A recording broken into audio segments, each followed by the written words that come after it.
दोस्तों नमस्कार। Civil services forum में मैं आप सभी लोगों का हार्दिक स्वागत करता हूं। Good morning, good afternoon, good evening, good night के साथ मैं developmental dimension of self which is propounded by the great United States of American sociologist, psychologist, philosopher George Herbert Mead. मूल रूप से इसकी चर्चा मैं 3 एपिसोड से आप लोगों के बीच में कर रहा हूं। पहली तो थियोरिटिकल डेवलपमेंट ऑफ सेल्फ जो है वह मीड इसके तहत यह बिलीव करता है या विश्वास करता है और उसकी मान्यता है कि आत्मा के लिए आत्मा नहीं बल्कि सेल्फ के लिए समूह का एग्जिस्टेंस अपरिहार्य होता है, अर्थात समूह के अस्तित्व के बिना स्व का निर्माण या आत्म का निर्माण संभव नहीं है। नंबर 1। बहरहाल नंबर 2, मीड की आई और मी अर्थात मैं और मुझे और सामान्यकृत अन्य अर्थात जनरलाइज्ड अदर की जो थियोरिटिकल पैराडाइम है उसे समझने के लिए आत्म और समूह के अस्तित्व का होना अपरिहार्य होता है, अनिवार्य होता है। मीड के अनुसार आत्म का निर्माण जो है वह 2 तत्वों से होता है, अर्थात आत्म के निर्माण में मैं और मुझे के नाम से जाना जा सकता है, उसे स्पष्ट किया जा सकता है।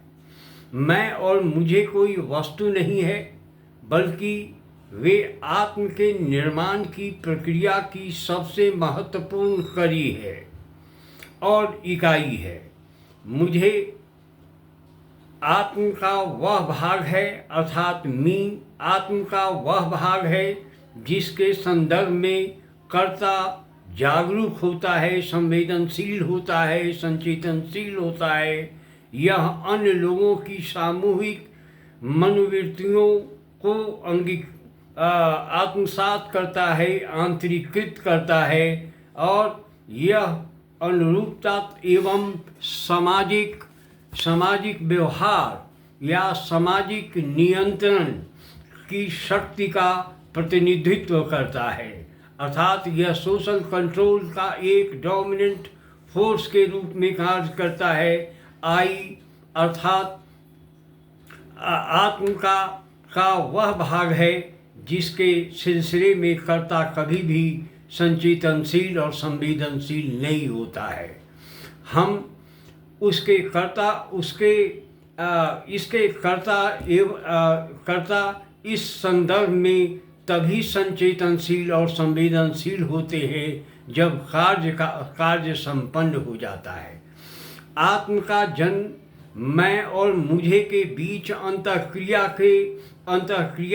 के कारण होता है, अर्थात मैं और मुझे के बीच में जब अंतःक्रियात्मक संबंध होते हैं तो उस संबंध के माध्यम से जो है सेल्फ का इमर्जेंस होता है, अर्थात यही मैं का अर्थ व्यक्ति द्वारा दूसरों के प्रति किए जाने वाले व्यवहार से है, वहीं दूसरी तरफ मी का अर्थ है अर्थात मुझे की अवधारणा जो है व्यक्ति द्वारा किए गए व्यवहार तथा दूसरों की प्रतिक्रिया जिसे कर्ता अंगीकृत करता है या आत्मसात करता है या सामान्यकृत अन्य अर्थात जनरलाइज्ड अदर करता है। इसका मतलब यह है, इसका सार तत्व यह है कि व्यक्ति कि स्वयं के बारे में धारणा जो दूसरे लोग उसके बारे में रखते हैं, हाँ, इसे और स्पष्ट किया जा सकता है। दूसरे व्यक्ति उसके बारे में जो निर्णय लेते हैं, जो सोचते हैं, जो मान्यताएं स्थापित करते हैं, प्रतिमान स्थापित करते हैं, जो उससे अपेक्षा करते हैं तथा जिसका वह आंतरीकरण करता है और उसे ही सामान्यकृत अन्य के रूप में जाना जाता है। मैं अर्थात आई और मुझे अर्थात मी में अंतःक्रिया के कारण जो संबंध विकसित होता है वही सेल्फ के कॉन्स्टिट्यूशन को, उसके नोशन को, उसके कॉन्सेप्ट को डेवलप करता है।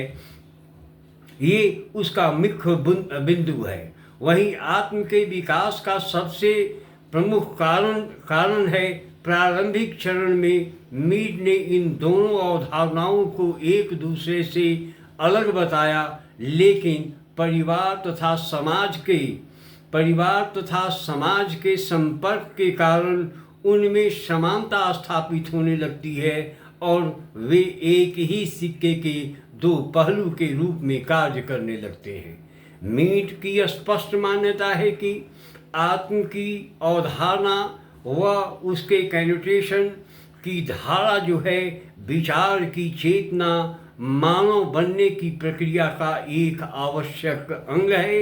वह विचार और क्रिया के आधार प्रदान करता है तथा मानव समाज की रीढ़ मानी जाती है। आत्म की चेतना के बिना न तो क्रिया को निर्देशित किया जा सकता है और न दूसरों की क्रियाओं का प्रत्युत्तर दिया जा सकता है, अर्थात रिस्पॉन्स दिया जा सकता है। आत्म की अवधारणा को ग्रहण करके ही व्यक्ति अपनी भूमिकाओं का निर्वाह करता है। मीड की मान्यता है कि विचार की प्रक्रिया एक आंतरिक बहस है, इनर कन्वर्सेशन है, जो एक प्रक्रियात्मक धारा है। और अतः जब तक व्यक्ति अर्थात कर्ता आत्म के प्रति संवेदनशील और संचेतनशील नहीं होता, या आत्म का निर्माण जो है वह संभव नहीं हो सकता। यह मान्यता अर्थात उसमें चेतनशीलता अर्थात कॉन्शसनेस की धारा उत्पन्न होगी और यही जो है आत्म चेतना को विकसित करता है। और आत्म चेतना जो है मूल रूप से सामाजिक समस्याओं को, सामाजिक धाराओं को, सामाजिक मान्यताओं को समझने में मौलिक भूमिका अदा करता है। इसी के आधार पर मीड ने स्पष्ट रूप से मानव अंतःक्रिया के संदर्भ में कहा कि विचार मानव को सामाजिक वातावरण के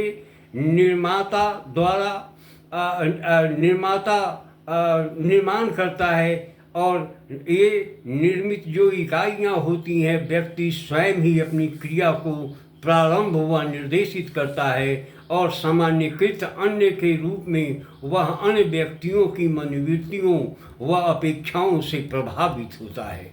बहरहाल मीड का यह सैद्धांतिक आयाम समाज तथा व्यक्ति एक दूसरे के लिए अपरिहार्य है और व्यक्ति सामाजिक संदर्भ से ही मानव बन सकता है, अब बनता है। यह प्रमाण हमारे और आपके बीच में समय दर समय अपने परिवार से लेकर के अपने गांव से होते हुए अपनी चौहद्दियों से अलग हटते हुए राष्ट्रीय और अंतर्राष्ट्रीय स्तर पर इसकी व्यापकता बढ़ती चली जाती है।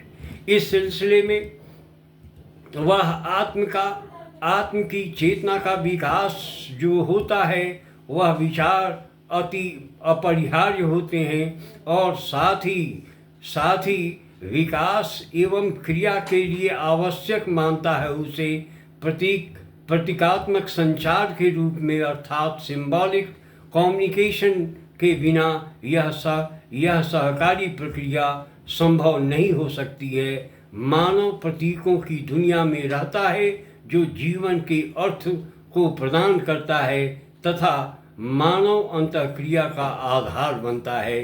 इस धारा के तहत ये जीएच मीड ने स्पष्ट रूप से सिंबॉलिक इंटरैक्शनिज्म, जो बाद में सिंबॉलिक इंटरैक्शन स्कूल के रूप में विकसित होता है, और यह उत्तरोत्तर आधुनिकतावादी समाज में जो व्याप्त धाराएं हैं, जो व्याप्त समस्याएं हैं, जो संचार की जो चाहे वह आर्थिक संचार हो, राजनीतिक संचार हो, अर्थात सार्वभौमिक संचार की अवधारणा को विकसित करने में यह सिद्धांत जो है व्यापक रूप धारण किया है।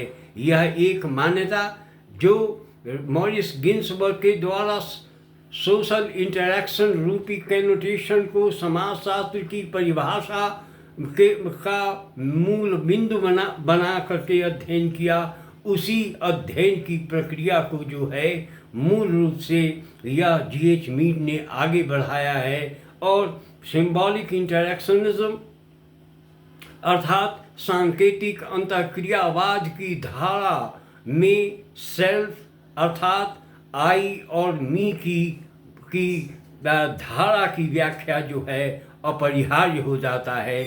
इन्हीं शब्दों के साथ मैं अगले एपिसोड में फंक्शंस ऑफ सेल्फ की थ्योरेटिकल पैराडाइम जो जीएच मीड के हैं उस पर चर्चा करूँगा।